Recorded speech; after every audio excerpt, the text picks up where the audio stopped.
Shalom, welcome to Rob on the Rock. I'm Rob Van Hoff. Here we are for day 7 of March through Mishlei.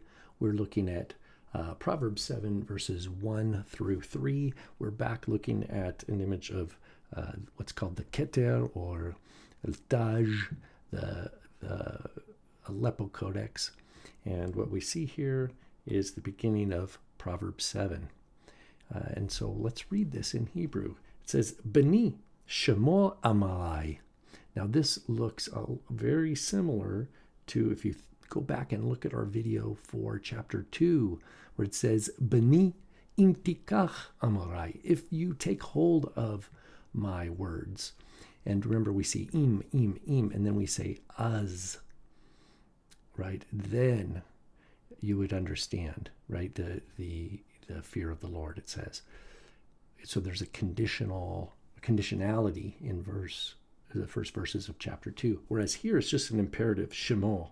Remember we saw nitzo lebecha, mikol, it says mikol mishma, nitzo libecha, with above all diligence, above all guarding, protect your heart or guard your heart. So that nitzo, here we have it, another imperative, shemo. It's a synonym for linso, to guard, lishmo and linso. So beni shemo amarai, protect my words. So here the idea is we've already received them. Im tikach, if you take hold of them, if you make them yours, right? If you take ownership of them. Here it's saying shemo, guard my words. So that means in order to guard something, you have to already know its edges, its limits. You have to know what it is you're guarding. How can a person guard something they don't know what it is? You have to know what it is. Beni, my son, shemo amai, my words. Umitzvotai titzpon itach.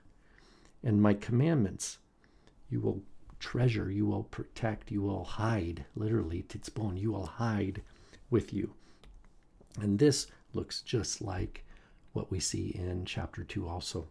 But this phrase here is governed by the imperative that comes first, shemor amarai, not an im, not a if, like we saw in chapter 2.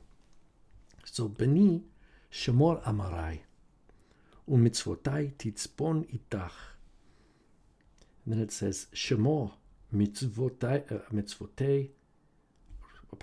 shemor mitzvotai. Again, so it's the same word here, mitzvotai, and we've taken shemor, and these are the same. Guard my commandments, v'chayeh, and live. Keep my commandments and live. That's such a beautiful passage here. V'torati. Remember we saw chokhmati, my chokhmah. Tavunati, my tavuna. Here we have torati. What is that? My Torah, my instruction, my law. Torati ke ishon enecha, ke ishon. Now ishon here, that is ish plus on. Literally it means little man. Ishon.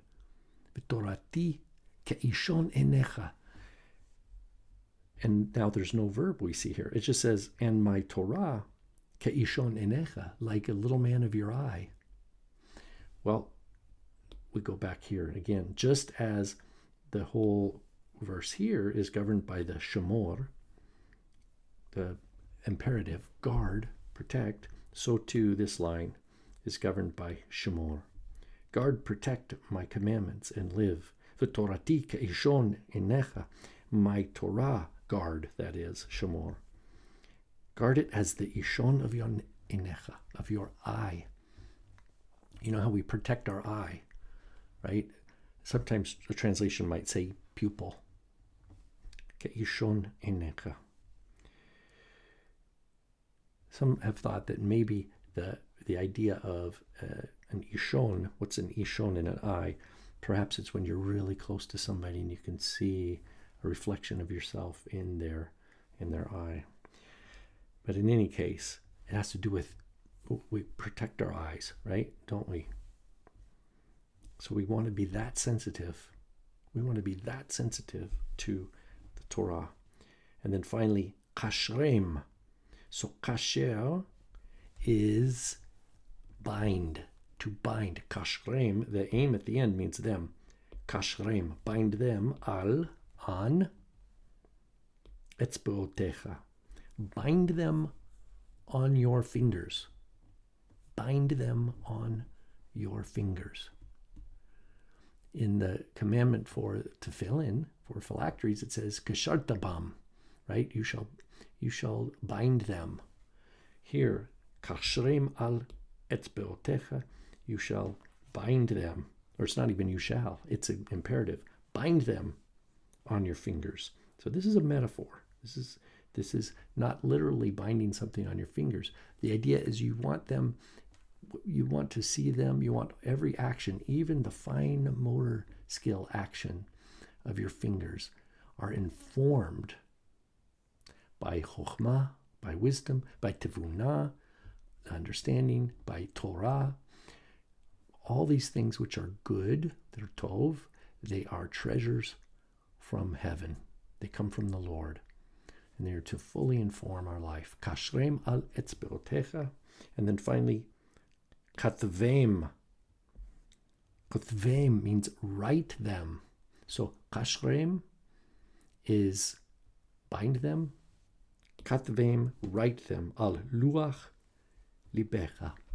Write them on the luach. That's the tablet of your heart. Write them on the tablet of your heart. What do you suppose that means? It means remember them. It means have them first in mind.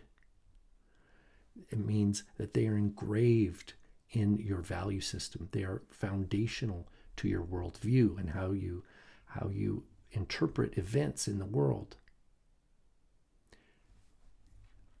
Kashrim al etzbeotecha, katvem al luach libecha. Write them on the luach, on the tablet of your heart. It's wonderful, isn't it? It means that we are seeking, to fulfill what's being said here, means we are seeking God's kingdom first. We are seeking the things of the kingdom first. And we're letting all the other things pertaining to the world, letting God guide us with those things. But we have to put God first. That's what this is about. Shalom.